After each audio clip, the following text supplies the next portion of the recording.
예, 12월 첫 주가 되었습니다, 벌써. 시작한 지 얼마 안 된 것 같은데, 벌써 이제 마지막 우리 한 달을 남겨놓고 있습니다. 하나님께서 창조하신 이 땅은 너무 좋았죠. 하나님만 보시기에 좋은 것이 아니고, 아담과 하와가 볼 때에도 너무 좋은 세상이었습니다. 넉넉했고 풍성했고 모자람이 없는 세상이었지 않습니까?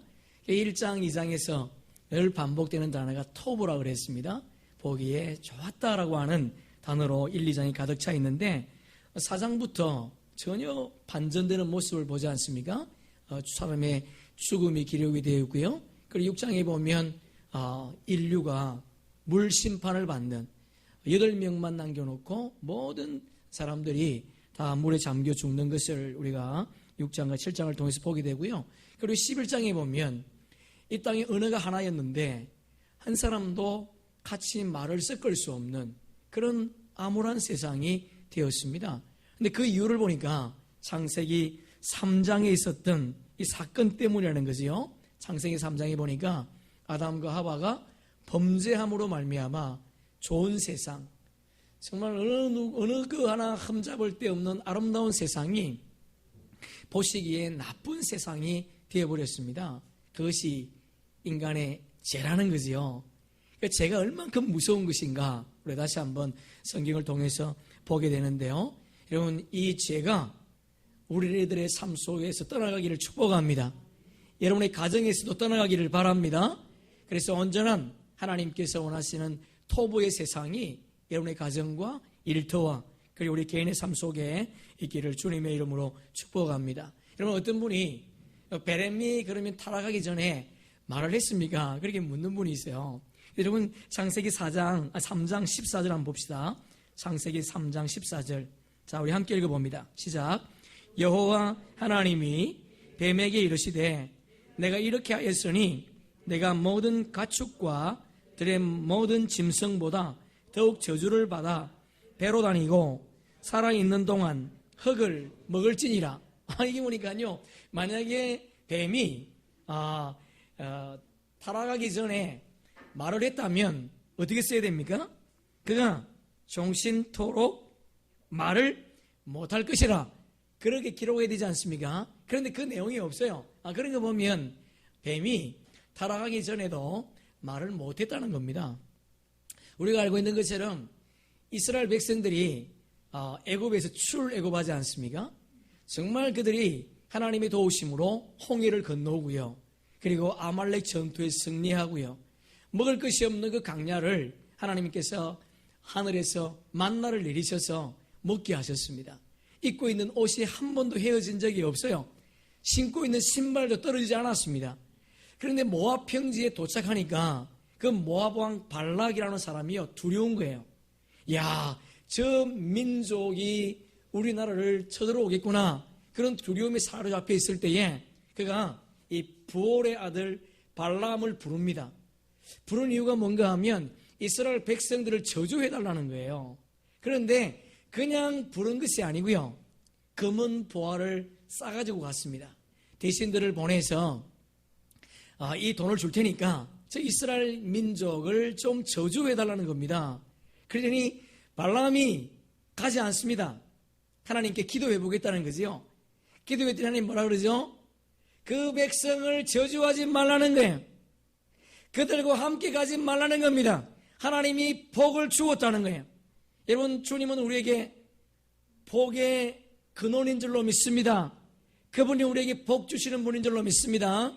그 하나님께서 이스라엘 백성들에게 복을 주었기 때문에 저주하지 말라 그래요. 그런데 발락이 거기서 멈추지 않습니다. 더 많은 재물을 보냅니다. 그들이 결국 육신의 안목으로 그 육신의 눈으로 재물을 바라보니까 아까운 거예요. 한번 저주해주고 그 돈을 받겠다는 거지요. 그래서 따라갑니다. 그때 발람이 타고 가던 말이 나귀가 이렇게 말을 해요. 우리 한번 민수기 22장 함께 읽어봅니다. 여호와께서 나귀 입을 여시니 발람에게 이르되 내가 당신에게 무엇을 하였기에 나를 이같이 3번? 보세요 여러분, 나귀가 말할 수 있었던 것은 하나님께서 그의 입을 열어주었다는 겁니다.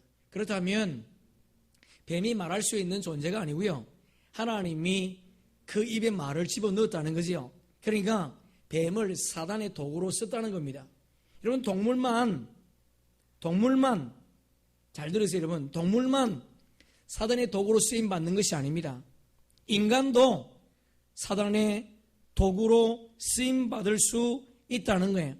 오늘도 에덴 동산에 찾아온 그 사단이 활동하고 있습니다. 그래서 우리는 근신하고 깨어 있어야 됩니다. 여러분, 베드로 사도가 깨어 있으라 그렇게 말하지 않습니다. 근신하고 정신을 차리고, 그런 말이에요. 정신을 차리고 깨어 있으라 그렇게 우리에게 부탁합니다. 여러분, 에덴 동산에 무엇을 사단이 묻기 위해서 찾아왔다면 누구에게 물어봐야 됩니까? 에덴 동산의 책임자인 아담에게 물어보는 것이 당연하지 않습니까? 그럼에도 불구하고 사단은요, 책임자인 아담을 찾아가지 않고 하와를 찾아갑니다. 여러분, 사단은 늘 연약한 자를 먼저 무너뜨린다는 겁니다. 출애굽기 17장에 보면 이스라엘 백성들이 아말렉과 전쟁을 하지 않습니까? 여러분, 17장에 보면 아말렉 전투가요, 단번에 시작되는 것 같지만 그렇지 않습니다. 신명기 우리 한번 25장을 함께 읽어보겠습니다. 시작. 너희는 애굽에서 나오는 길에 아말렉이 내게 행한 일을 기억하라. 곧 그들이 너를 길에서 만나 내가 피곤할 때에 내 뒤에 떨어진 약한 자를 쳤고. 보세요 여러분, 이것이 사단의 전략입니다. 믿음이 약한 자를 먼저 쳤다는 거예요. 뒤에 떨어져 있는 자들, 그들을 공격했다는 거예요. 여러분, 사단은 우리가 하나님의 말씀으로 충만한가 충만하지 않은가를 알 수 있다는 거지요.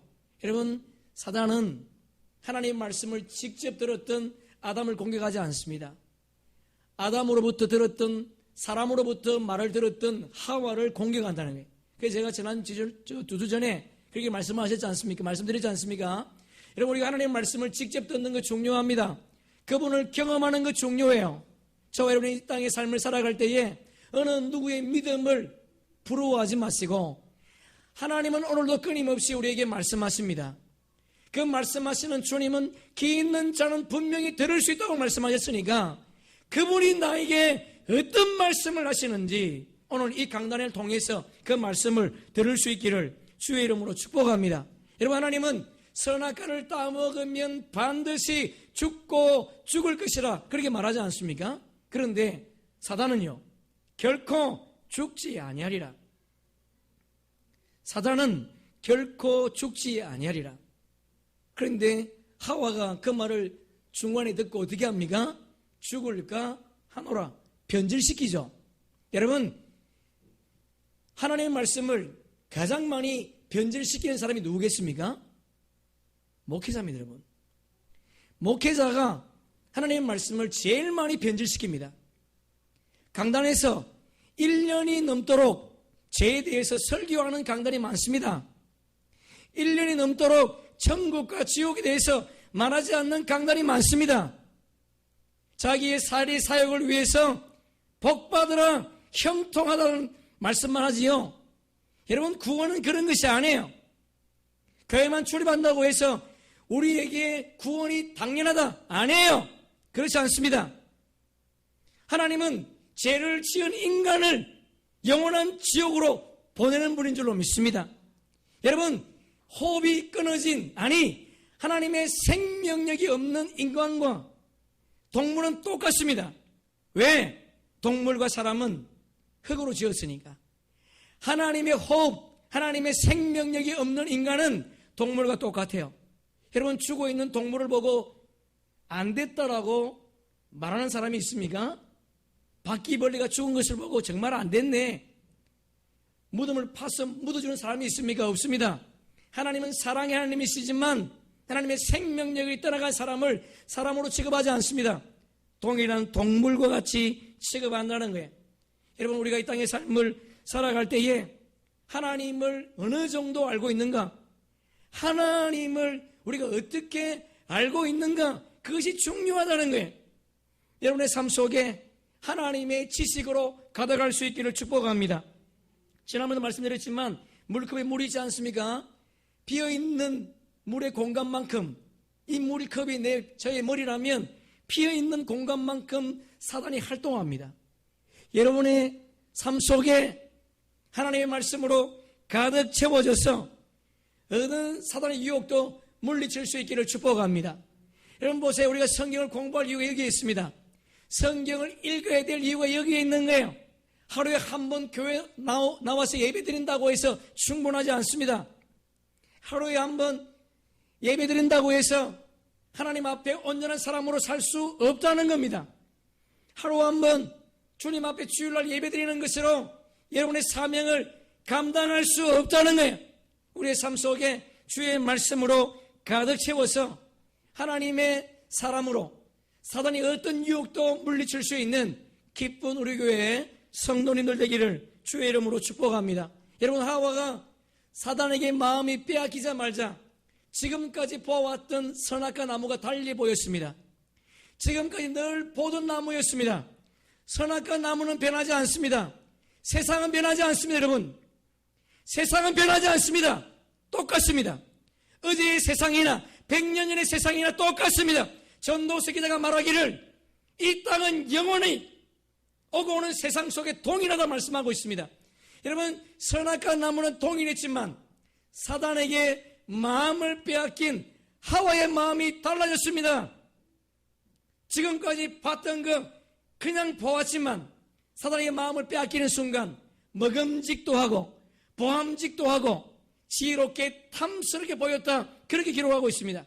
여러분, 우리의 삶 속에 우리의 마음을 주님께 고정함으로 말미암아 어떤 환경 속에서도 우리의 마음이 빼앗기지 않기를 축복합니다. 우리 잠언서 4장 23절 함께 읽습니다. 뭐든 지킬 만한 것 중에 더욱 내 마음을 지키라. 생명의 근원이 이에서 남이라. 할렐루야. 여러분, 솔로몬이 쓴 겁니다. 솔로몬이 말하기를 생명의 근원이 마음에 있다는 겁니다. 솔로몬이 어떤 자였습니까? 아주 지혜로운 자였습니다. 솔로몬이 1,000번을 주님 앞에 드렸습니다. 주님이 찾아오셔서 내가 너에게 뭘 주기를 원하느냐 물을 때에 자기의 사리 사역을 채우지 않았습니다. 하나님, 나는 작은 아이입니다. 이 민족을 다스릴 수 있는 지혜를 달라 기도했습니다. 주님 앞에 신실한 자였습니다. 지혜로운 자였습니다. 그러나 그 마음이 사단에게 빼앗기는 순간, 다시 여러분, 솔로몬이 그 마음이 사단에게 빼앗기는 순간 우상을 섬겼습니다.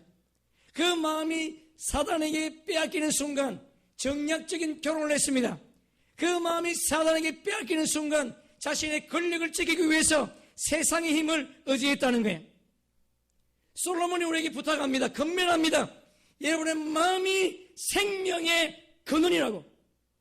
우리의 마음을 주님께 고정함으로 말미암아 다시는 세상 속에 우리의 마음을 빼앗기지 않는, 사단에게 우리의 마음을 빼앗기지 않는 주의 백성 되기를 축복합니다. 오늘 본문은 아주 간단한 내용입니다. 선악과를 따먹은 아담과 하와가 벗은 것을 몰랐었는데 선악과를 따먹자마자 수치심이 생겼습니다. 그래서 동산나무에 숨었다는 거예요. 그런데 하나님은 그들을 찾아오셔서 그들을 부르셨습니다. 여러분, 하나님은 한 번만 찾아오신 것이 아니고 계속 그들을 불렀지만 그들은 동산나무에 숨었다는 거예요. 자, 우리 한번 7절 말씀 함께 읽습니다. 시작. 자기들의 벗은 줄을 알고 무화과 나무 잎을 엮어 치마를 삼았더라. 여러분, 밝아졌습니다. 무엇이요? 진리의 눈이 밝아진 것이 아닙니다. 진리의 눈에는 어두워졌고 오히려 악의 눈이 밝아졌다는 거예요. 지금까지 벗고 살았지만 수치심을 몰랐습니다. 왜요? 하나님과 일치했기 때문에, 하나님과 연합했기 때문에 숨길 것이 없었습니다. 그러나 그들이 제약된 것을 먹고 나니 제약이 들어오는 순간 그들은 주님과 일치하지 못했습니다. 일어나지 못했습니다. 숨길 것을 숨겼는데 무엇으로 숨겼는가? 본문에 보니까 무화과 나무 잎으로 그들의 부끄러움을 숨겼다. 그렇게 되어 있습니다. 여러분, 그런 생각이 들지 않습니까? 아니, 에덴 동산에 수많은 나무들이 있습니다. 많은 열매들이 있는데 왜 하필이면 무화과 나무 잎으로 그들의 부끄러운 것을 가렸을까? 그런 질문이 생기지 않습니까? 그죠? 그 이상하죠? 많은 나무가 있어요. 그럼에도 불구하고 그들이 무화과 나무 잎으로 그들의 부끄러움을 감추었다는 거예요. 여러분, 우리가 이렇게 알고 있는 삭개오가 여리고에 살고 있었습니다. 여러분, 성경은 삭개오를 이렇게 소개합니다. 누가복음 19장 2절을 함께 읽습니다.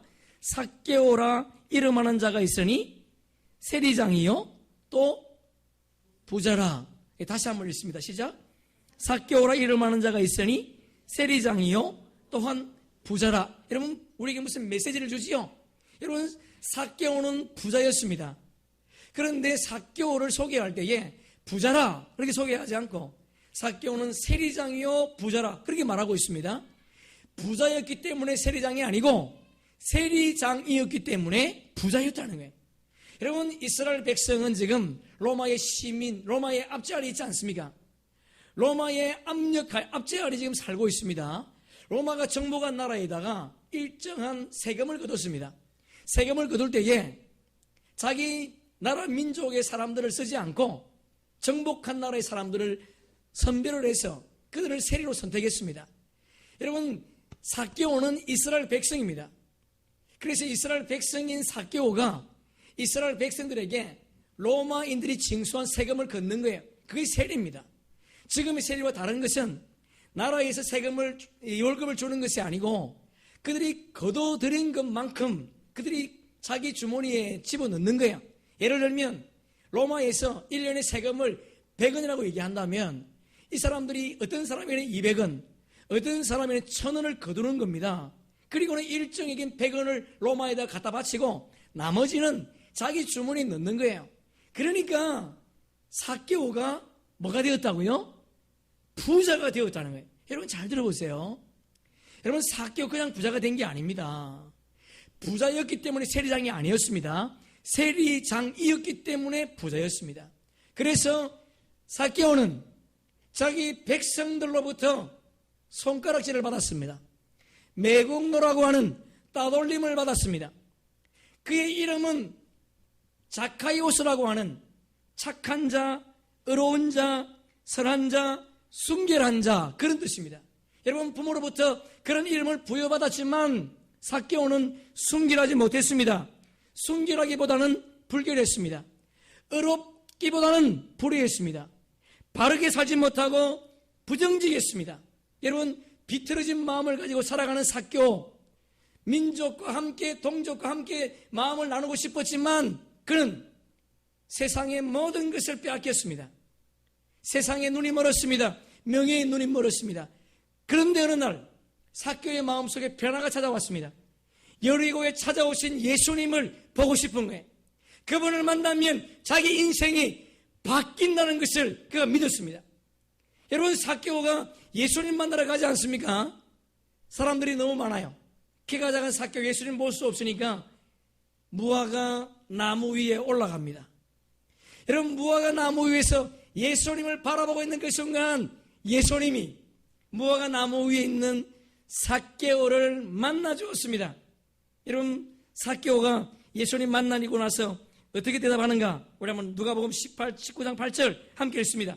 삭개오가 서서 주께 여짜오되 주여 보시옵소서, 내 소유의 절반을 가난한 자들에게 주겠사오며 만일 누구의 것을 속여 빼앗은 일이 있으면 네 갑절이나 갚겠습니다. 여러분, 뭐라고 지금 말씀드렸지요? 삭개오는요 부자였기 때문에 세리장이 아니었습니다. 세리였기 때문에 부자가 되었습니다. 다른 사람들에게 돈을 착복했기 때문에 부자가 된 거예요. 근데 지금 삭개오가 뭐라 그럽니까? 자기의 반의 재산의 절반을 가난한 사람이 나눠주겠답니다. 그리고 착복한 것이 있으면 4배를 갚겠다는 거예요. 그러면 삭개오의 남은 재산이 있겠습니까? 없겠습니까? 없습니다.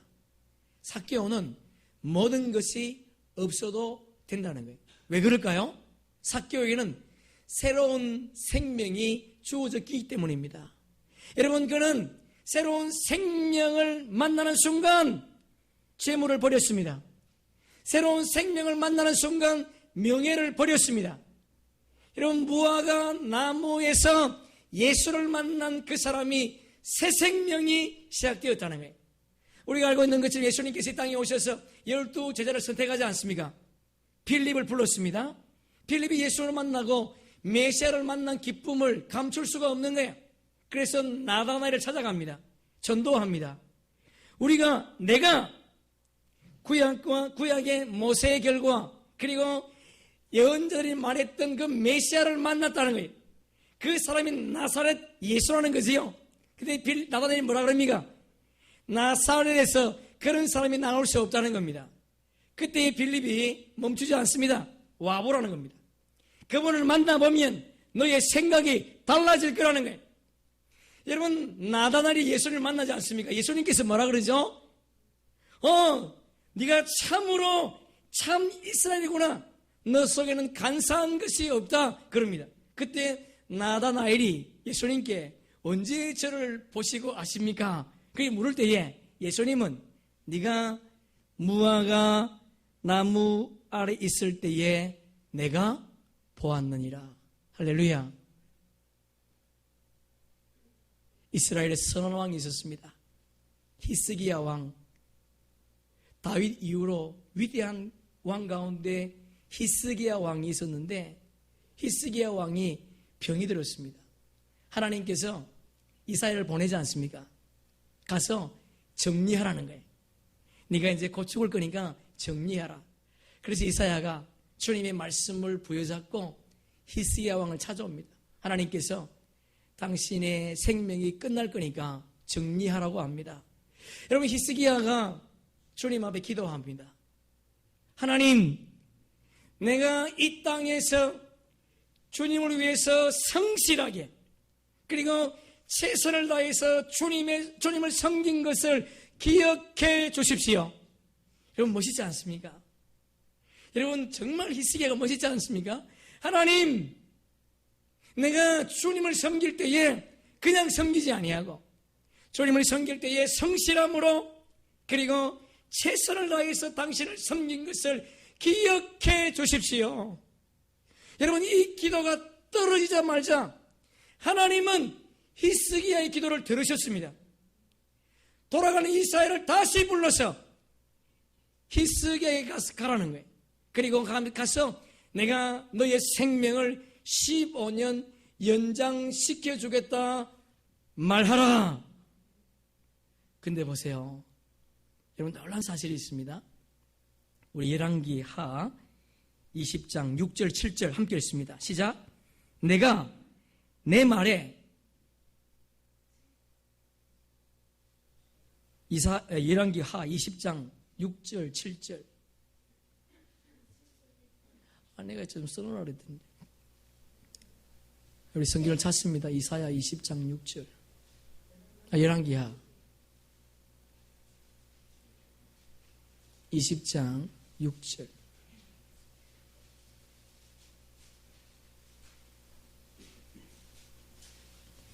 자, 우리 함께 읽습니다. 열왕기하 20장 6절 앞에 한번 시작. 내가 내 말에 15년을 이제 들어보세요. 여러분, 내가가 누구죠? 여호와 하나님께서 누구에게? 히스기야에게 15년의 생명을 연장시켜 주겠다는 겁니다. 하나님은 연장시켜 주겠대요. 그런데 이사야가 어떻게 하는 거 봅시다. 우리 스크린 보면서 7절 함께 읽습니다. 이사야가 이르되 무화과 반죽을 가져오라 하매 무리가 가져다가 그 상처에 놓으니 나으니라. 여러분 보세요. 하나님은 그냥 히스기야의 기도를 들으시고 그의 생명을 15년 연장시켜 주겠다 말씀했습니다. 응답이 주어졌습니다. 그럼에도 불구하고 이사야가 무화과 나무로 반죽을 해서 그리고 그 아픈 부분에 함부에 발랐더니 히스기야가 나았다는 거예요. 보세요. 삭개오가 무화과 나무에서 예수님 만나고 새 생명을 얻었습니다. 나다나엘이 무화과 아래에서 예수님의 부름을 받고 새 생명의 주인이 되었습니다. 히스기야의 아픈 함부에 무화과 나무를 발랐더니 살아났습니다. 무엇을 의미합니까? 성경에서 무화과 나무는요, 생명을 의미합니다. 여기 우리 중요한 메시지가 있습니다. 하나님이 오늘 우리에게 하고 싶은 말씀이 있어요. 죄를 지은 인간은 영원한 생명에 대한 목마름이 있더라는 겁니다. 그래서 우리는 이곳에 찾아왔습니다. 그래서 우리는 그분을 찾아왔습니다.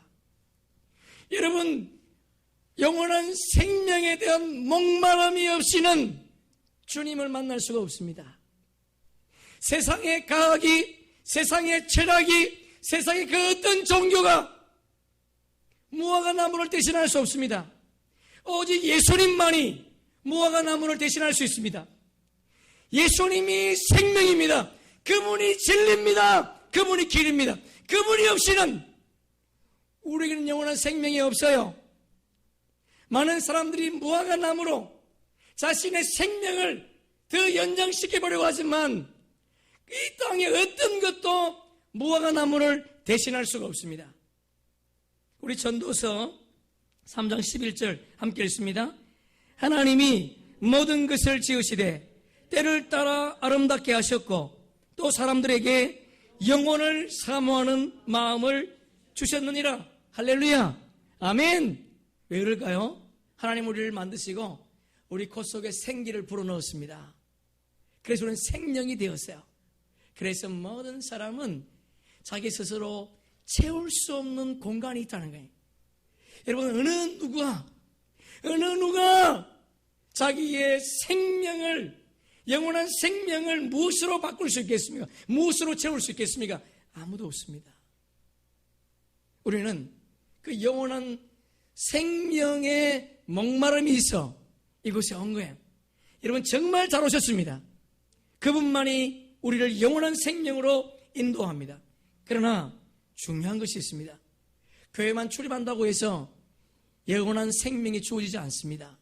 우리 한번 요한복음 17장 3절 함께 읽습니다. 영생은 곧 유일하신 참 하나님과 그가 보내신 자 예수 그리스도를 아는 것이라. 할렐루야. 아는 것, 동침한다는 겁니다. 이해하다. 그분과 연합한다는 거예요. 그분과 하나 된다는 겁니다.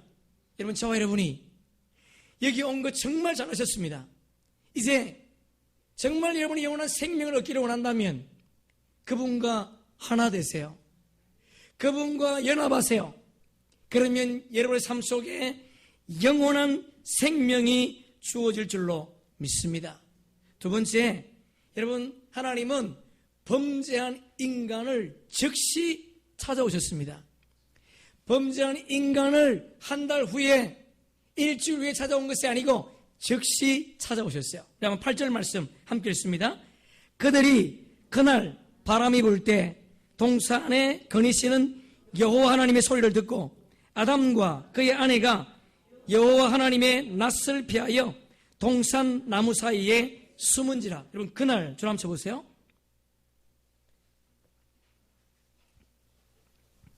즉시라는 겁니다. 즉시, 그들이 범죄한 즉시 찾아오셨다는 거예요. 거닐다, 줄 한번 쳐보세요. 분사형이에요.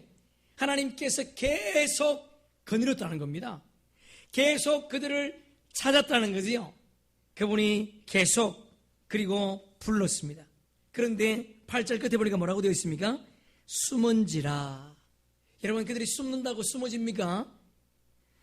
우리가 잘 아는 요나가 있지 않습니까? 하나님은 요나에게 니느웨에 가서 복음 전하라. 그런데 니느웨 가기 싫은 거예요. 그 민족이 구원받는 거 싫은 겁니다. 자기 민족을 괴롭힌 니느웨 백성들이 망하기를 원했다는 거지요. 그래서 요나가 니느웨로 가지 않고 다시스로 갑니다. 다시스로. 여러분, 요나는 다시스가 지금의 스페인이지 않습니까? 이스라엘에서 스페인이 세상 끝인 줄 알았습니다. 여러분, 그가 세상 끝에 갔지만 하나님이 그를 몰랐습니까? 그렇지 않습니다. 요나가 타고 가는 그 배가 풍랑을 만나지 않습니까? 하나님은 요나를 니느웨로 보내셨다는 거예요. 요나가 모르는 게 뭔가요? 요나는 하나님이 시공간을 초월하시는 분인 것을 몰랐다는 겁니다. 하나님은 시공간을 초월하시는 분이십니다. 여러분이 어디 있든 무슨 일을 하든 그분을 아세요. 그래서 주님은 너희가 이 땅에서 어떤 일을 하든 그에 대해서 내가 보상하겠다 말하지 않습니까? 그분이 모른다면 어떻게 우리를 보상할 수 있겠습니까? 그분은 우리의 일거수일투족을 아십니다. 여러분, 중요한 것은 오늘 본문에 보면 8절 9절에 보면 여호와 하나님이 그들을 찾아옵니다. 그런데 아담과 하와가 여호와 하나님으로 응답하지 않고 하나님으로 응답합니다. 여러분, 이것이 인간의 비극이지요. 그분은 우리와 언약을 맺으시고 그 언약을 신실하게 이루어 가시는 분입니다. 우리가 창세기 15장을 통해서 함께 살펴봤습니다. 하나님은 아브라함과 언약을 맺지 않습니까? 아브라함을 불러냅니다. 한밤중에. 그리고 하나님이 아브라함에게 저 별을 보라는 거예요. 별을 바라보니까 셀 수 없이 많습니다. 하나님이 아브라함에게 약속합니다. 너희의 후손을 저 하늘의 별처럼 많게 해주겠다는 거예요. 그때 아브라함이 어떻게 그 언약을 지키겠습니까? 그렇게 말할 때에 고대의 법으로 함께 언약을 맺지 않습니까? 동물을 쪼개놓고, 그리고 아브라함과 하나님이 지나가야 됨에도 불구하고 하나님은 아브라함을 잠재우십니다. 왜? 아브라함이 그 언약을 지키지 못할 것을 하나님이 아셨으니까. 그래서 하나님이 혼자 쪼개는 동물 사이로 지나가지 않습니까? 보세요, 여러분. 아브라함이 함께 지나가지 않았지만 하나님은 당신이 지나간 그 언약을 지켰다는 거예요. 할렐루야. 그분은 언약을 지키십니다. 아담이 실수했다 할지라도 하나님께서 그를 부르실 때 그가 나왔다면 주님이 그를 살려주실 줄로 믿습니다. 그를 살려주고 싶다는 거예요. 그를 회복시켜 주겠다는 겁니다. 여러분, 죄가 있습니까? 주님 앞에 나오십시오. 죄가 있습니까? 고백하십시오. 주님은 여러분이 숨기는 모든 죄를 다 알고 있습니다. 여러분이 죄를 고백하면 그는 의롭고 미쁘사 너의 모든 죄를 깨끗하게 하시겠다. 주님 약속하셨습니다. 모든 죄를 고백하시고 그분께 나와 그분의 자녀가 되는 그런 은혜가 있기를 주님의 이름으로 축복합니다. 우리 9절 말씀 함께 읽습니다. 여호와 하나님이 아담을 부르시며 그에게 이르시되 내가 어디 있느냐? 내가 어디 있느냐? 하나님이 몰라서 묻습니까? 너 어디 있니? 몰라서 물었을까요? 그렇지 않습니다. 여러분, 창세기 4장에 보면 가인과 아벨이 나오지 않습니까? 가인이 아벨을 죽입니다. 하나님께서 가인을 찾아가지요. 여러분, 4장 9절 보세요. 거기 보니까 하나님께서 가인을 부릅니다. 가인아, 내가 어디에 있느냐? 어디에 있느냐? 우리 10절 다 함께 읽습니다. 시작. 이르시되 내가 무엇을 하였느냐? 내 아우의 핏소리가 땅에서부터 내게 호소하느니라. 할렐루야. 여러분, 하나님은 아세요. 하나님은 모든 것을 아십니다. 여러분의 은밀히 기도하는 것까지 주님은 들으십니다. 길을 지으신 자가 너희 기도를 듣지 않겠느냐? 눈을 지으신 자가 너를 보지 않겠느냐? 여러분, 주님은 우리의 은밀한 소리까지도 들으시는 분이에요. 그분이 찾아오셔서 아담에게 네가 어디에 있느냐 묻습니다. 여러분, 이 물음은 아담에게만 한 것이 아니에요. 오늘 저와 여러분에게도 묻습니다. 네가 어디에 있느냐? 여러분이 아담에게 물으시는 이 물음은 장소적인 의미만 말하지 않습니다.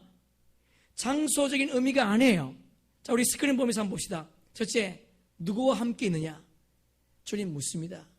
여러분, 누구와 함께 있습니까? 누구와? 여러분, 무엇을 하고 있습니까? 주님은 물으세요. 너 뭐 하고 있니?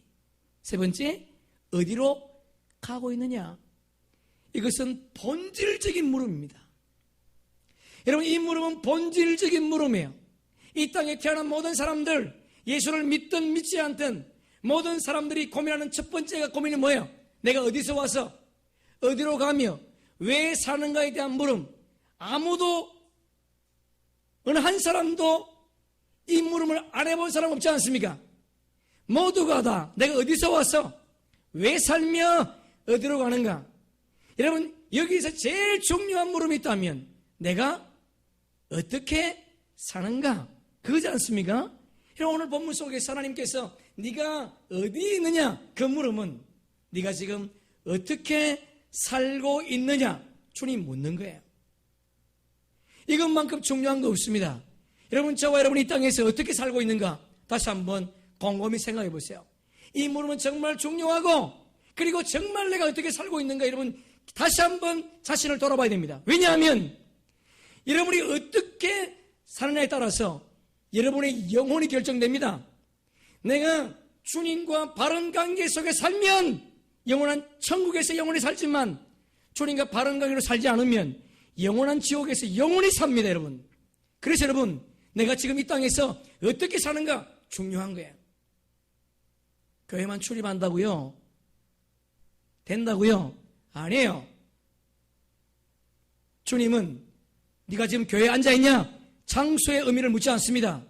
네가 지금 어떻게 살고 있느냐, 본질에 대한 물음을 주님이 하고 있습니다. 여러분 보세요. 성경의 답을 우리가 찾으려고 합니다. 히브리서 11장은 믿음의 장입니다. 여러분 성경을 한번 찾아보겠습니다. 히브리 11장 한번 펴보세요. 히브리 11장은 많은 사람들을 소개하는데 직접 이름을 거론한 사람은요 16명밖에 없습니다. 그리고 나머지는 그냥 선지자, 왕들 이렇게 소개합니다. 그러나 16명을 소개합니다. 야, 우리 첫째 1절 말씀 함께 읽습니다. 시작. 믿음은 실상이요 보지 못한 것들의 저를 보세요. 여러분 무슨 말이죠? 여러분 믿음이 뭐라는 거예요? 믿음은 남들이 보지 못하는 것을 보는 거예요. 믿음은 남들이 보지 못하는 것을 보는 겁니다. 믿음은 남들이 알지 못하는 것을 아는 거예요. 여러분 세상의 사람들은 이 땅의 전무주를 압니다.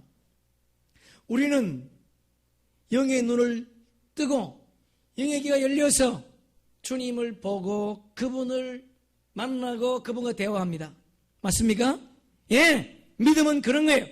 남들이 보지 못하는 거 보는 거, 남들이 알지 못하는 것을 아는 거, 남들이 할 수 없는 것을 하는 것이 믿음이다.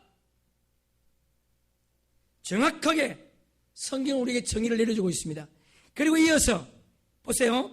믿음으로 아벨은, 믿음으로 에녹은, 믿음으로 노아는, 믿음으로 아브라함은 그렇게 소개합니다. 4절 보세요.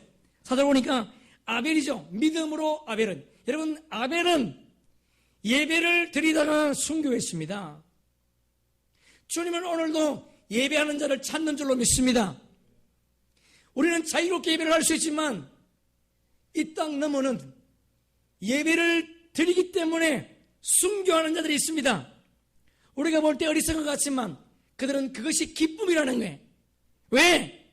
저 영원한 하나님의 본향을 바라보기 때문에 그들은 예배에 목숨을 걸었습니다. 아벨은 예배에 목숨을 걸은 믿음의 사람이었습니다. 두 번째 5절 보니까요, 에녹은 300년 동안 주님과 동행했습니다. 300년. 여러분 300년 동안 에녹이 주님과 동행했다는 것은 그와 연합했다는 거예요. 자기가 좋아하는 그 무엇을 할 수가 없습니다. 그분께 모든 것을 맞췄다는 거예요. 두 번째 보니까, 세 번째 보니까 노아는 120년 동안 방주를 지었답니다. 베드로후서에 보니까 노아가 방주를 지을 때에 방주만 지은 것이 아닙니다. 나가 주의 복음 전했습니다. 사람들이 뭐라 그래요? 미쳤다 그러지 않습니까? 비도 오지 않는 이 땅에 무슨 홍수가 있냐고. 조롱을 받았지만 바보 취급당했지만 노아는 믿음으로 남들이 보지 못한 거, 남들이 알지 못한 거, 남들이 할 수 없는 일을 했습니다. 120년 동안 주님께서 말씀하신 대로 자기의 생각을 하나도 넣지 않고 주님이 말씀하신 대로 방주를 지었다. 그렇게 기록하고 있습니다. 8절에 보니까 아브라함은 갈 바를 알지 못하고 순종하여 그의 명령을 지켰다. 그렇게 되어 있습니다. 맞습니까? 여러분, 히브리 기자가 우리에게 소개하고 싶은 게 있어요. 왜 이 사람들이, 아니 이 믿음의 사람들이 어떻게 삶을 살았는가? 보세요. 5절, 아니 4절, 5절, 7절, 8절 소개하지요. 5절과 7절 사이에 삽입구절이 있습니다. 자, 우리 삽입구절 6절 함께 읽습니다. 시작. 믿음이 없이는 하나님을 기쁘시게 하지 못하나니 하나님께 나아가는 자는 반드시 그가 계신 것과 또한 그가 자기를 찾는 자들에게 상 주시는 있음을 믿어야 할지니라. 할렐루야. 무슨 말이죠? 왜 믿음의 사람들을 계속 소개하지 않습니까, 여러분? 왜 계속 소개하지 않는 거예요? 왜 아벨은 왜 계속 소개하지 않고 하나님께서 그 사이에 6절을 넣었겠습니까? 믿음의 사람들은 이런 삶을 살았다는 거예요. 믿음의 사람들은 이렇게 살아야 된다는 겁니다. 그들이 어떻게 살았습니까? 하나님의 기쁨으로 살았습니다. 여러분이 땅에 삶을 살아갈 때에 여러분이 정말 믿음이 있다면 그 믿음이 어떤 믿음인가? 하나님을 기쁘시게 하는 믿음으로 살아야 된다는 거예요. 두 번째, 그들이 어떻게 살았습니까? 어떤 상황과 환경을 만나도 하나님이 나와 함께하고 있다는 믿음을 가졌다는 거예요. 여러분, 지금 만나고 있는 환경과 상황이 어렵습니까? 그 어려운 환경과 상황도 그 속에 주님이 함께 하십니다. 그들은 그런 믿음으로 살았다는 거예요. 그들이 어떻게 살았습니까? 하나님께서 하나님 나라에서 상 줄 것을 믿고 고난도 어려움도 박해도 감당했다는 겁니다. 이런 믿음으로 너희들 살아야 된다, 이 말을 하고 있는 거예요. 그런데 여러분, 내가 예수 믿는다는 것이 그냥 교회만 출입하는 건가요? 아니에요. 성경은 끊임없이 우리에게 하나님의 사람, 너 어떻게 살고 있느냐? 물으십니다. 다시 한번 내가 이 땅에서 어떤 삶을 살고 있는지 곰곰이 생각해 보세요. 우리 인생은 영원하지 않습니다. 주님 오시면 우리는 주님과 영원한 세상에서 영원히 살게 될 겁니다. 여러분, 성경이 우리가 어디에 있는가, 우리 위치에 대해서 정확하게 표현해 주는 구절이 있어요. 우리가 잘 알고 있는 마태복음 25장 달란트 비유를 주님이 말씀하지 않습니까? 여러분 잘 보세요. 달란트 비유 보면 그 주인이 어디를 떠날 때에 어떤 사람에는 5달란트, 어떤 사람은 3달란트가 아닙니다. 2달란트를 맡겼습니다. 그리고 어떤 사람은 한 달란트를 맡겼습니다. 우리가 생각할 때에 5달란트, 3달란트, 1달란트 줘야 되는데 그렇게 말하지 않습니다. 여기에는 메시지가 있습니다. 여러분 보세요. 5달란트 받은 자는요, 받은 즉시 나가서 일했습니다. 하나님의 명령에 순종했다는 거예요. 주님이 요구한 것을 즉시 나가서 일했다는 겁니다. 2달란트 받은 자도 똑같이 그렇게 일했습니다. 1달란트 받은 자는요, 땅속에 묻어두었다가 그대로 가지고 왔습니다. 그때 예수님께서 그 주인이 돌아와서 하는 말이 이렇게 말씀을 해요. 우리 한번 함께 읽어보겠습니다. 마태복음 25장 30절 시작. 이 무익한 종을 바깥 어두운 데로 내쫓으라. 거기서 슬피 울며 이를 갈리라. 여러분 보세요. 1달란트 받은 자를 예수님이 소개하기를 그는 악하다. 악하다.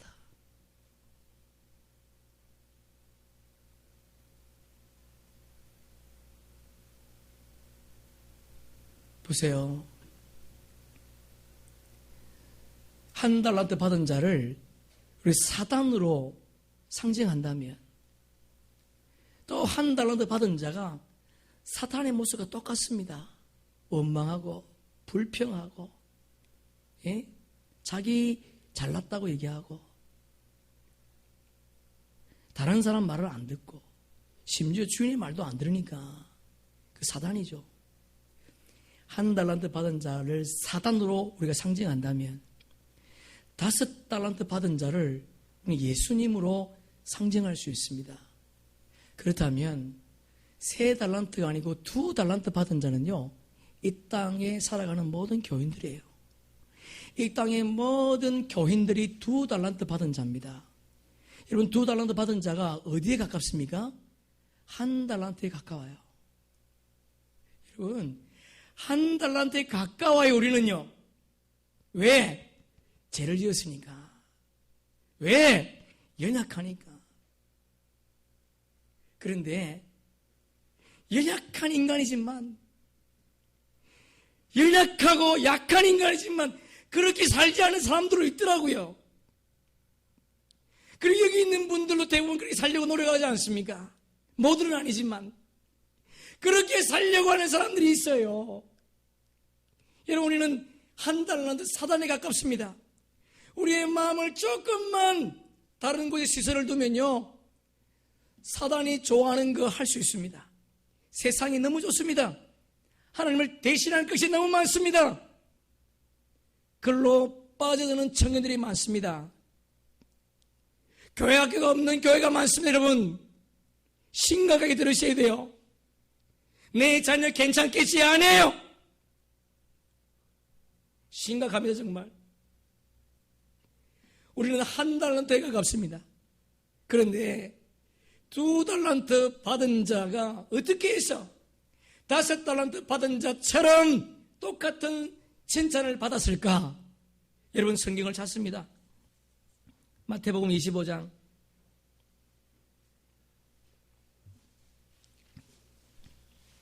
마태복음 25장 17절.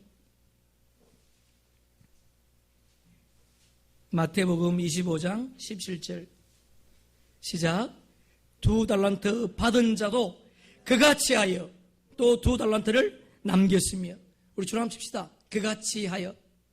이게 중요합니다. 여러분, 예수님처럼 살려고 노력했다는 거예요.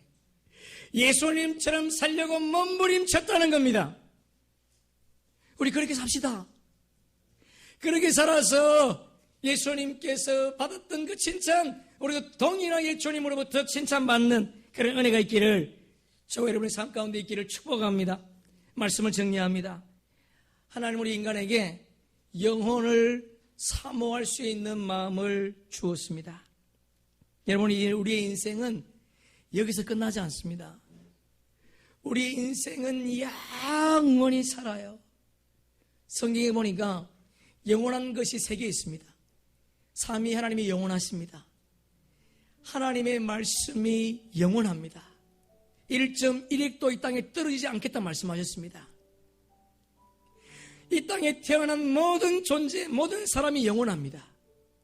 그렇다면 여러분, 이 땅에 태어난 모든 존재가 영원하다면, 태어나서 그냥 오랜 삶을 살지 못하고 죽어드는 생명도 영원하다면, 여러분, 우리가 이 땅에서 영혼을 어디에서 살 것인가 결정해야 되지 않겠습니까? 그래서 주님이 물으시는 거예요. 너 어디 있느냐? 너 어떻게 사느냐? 어떻게 사느냐? 무엇을 하고 사니? 누구와 함께 살고 있니? 어디로 가고 있느냐? 주님은 본질적인 물음을 오늘 던지십니다. 여러분은 어떻게 살기를 원하십니까? 히브리의 믿음의 선진들처럼 주님은 우리를 그렇게 살기를 원하십니다. 주님의 기쁨으로, 그리고 어떤 환경과 어려움 속에서도 그분이 나와 함께하고 있다는 그 믿음을 가지고 살라고, 그리고 하나님 나라에 상급이 있음을 바라보며 고난도 견뎌내라고, 그런 믿음으로 살라 주님이 우리에게 촉구하고 있습니다. 여러분, 네가 어디에 있느냐? 여기서 2가지를 알 수 있지 않습니까? 제가 무엇인지, 신앙의 본질이 무엇인지 알 수 있습니다. 제가 무엇입니까? 있는 자리에서 떠나는 거예요. 있어야 될 자리에서 떠나는 것이 죄입니다, 여러분. 내가 있어야 될 그 자리에서 떠나 있는 것이 죄예요. 아내가 남편에게 전화를 합니다. 여보, 어디야? 그럴 때 여러분 답할 수 있습니까? 남편이 아내에게 전화를 합니다. 여보, 지금 어디 있어? 여러분, 그 자리를 말할 수 있습니까? 물론 우리는 말할 수 있겠죠. 두 번째, 주님은 물으십니다. 너 정말 있어야 될 자리에 있느냐? 묻습니다. 신앙은 있어야 될 자리에 있는 거예요. 다시, 여러분, 신앙은 있어야 될 자리에 있는 것이 신앙입니다. 그 자리가 어디입니까? 하나님 앞입니다. 그 자리가 어디입니까? 하나님을 향하는 자리입니다. 그 자리가 어디입니까? 하나님과 바른 관계를 맺는 자리입니다. 그 자리가 어디입니까? 하나님 앞에 순종하는 자리입니다. 여러분, 그 자리에 있기를 축복합니다.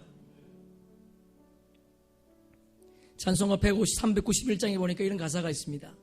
오 놀라운 구세주 예수 내주 참 능력의 주시로다. 2절 보니까 오 놀라운 구세주 예수 내주 내 모든 짐 벗기시네. 우리 후렴 함께 읽습니다. 메마른 땅을 종일 걸어가도 너 피곤치 아니하며 저 위험한 곳 내가 이를 때에 큰 바위 위에 숨기시고 주 손으로 덮으시네. 할렐루야. 이분이 우리 하나님이세요. 여러분, 메마른 땅은, 여러분의 환경은 변하지 않아도 우리가 그분을 바라보면 그 환경을 이길 수 있는 힘과 능력을 주시는 분이 하나님이십니다. 여러분, 메마른 땅을 걸어가고 있습니까? 아무도 모르는 슬픔과 고통 속에 살고 있습니까? 여러분, 그 메마른 땅, 그곳에 하나님이 함께하고 계세요. 그분이 오늘도 우리를 초청하십니다. 너 어렵고 힘든 길 걸어가고 있느냐? 내가 너와 함께하겠다. 환경을 바꿔주지 않습니다. 여러분의 마음을 주님이 바꿔주십니다. 생명의 근원이 여러분의 마음 속에 있습니다. 우리의 마음을 주님께 고정하고 어떤 환경 속에서도 내가 주님께 내 시선을 집중하리라. 그런 은혜로 살아가는 저와 여러분 되기를 축복합니다. 우리 찬양 나오시고요. 우리 성경 한 줄 찾습니다. 시편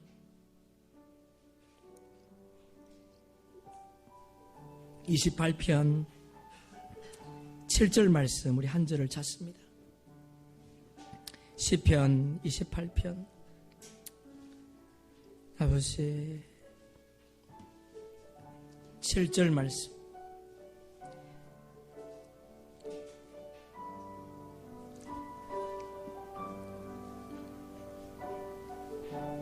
함께 읽습니다. 여호와는 나의 힘과 나의 방패이시니 내 마음이 그를 의지하여 도움을 얻었도다. 그러므로 내 마음이 크게 기뻐하며 내 노래로 그를 할렐루야. 여러분, 그분이 우리의 방패세요. 그분이 우리의 힘이십니다. 여러분, 그분의 도우심을 경험하고 여러분의 입술에 찬양이 넘치기를 바랍니다. 여러분의 삶의 현장에 주님은 도와주시기를 원하십니다. 그분이 방패가 되기를 원하십니다. 그분을 바라보세요. 그러면 그분이 그 환경 속에서 그 환경을 넉넉히 이길 수 있는 힘과 능력을 주실 줄로 믿습니다.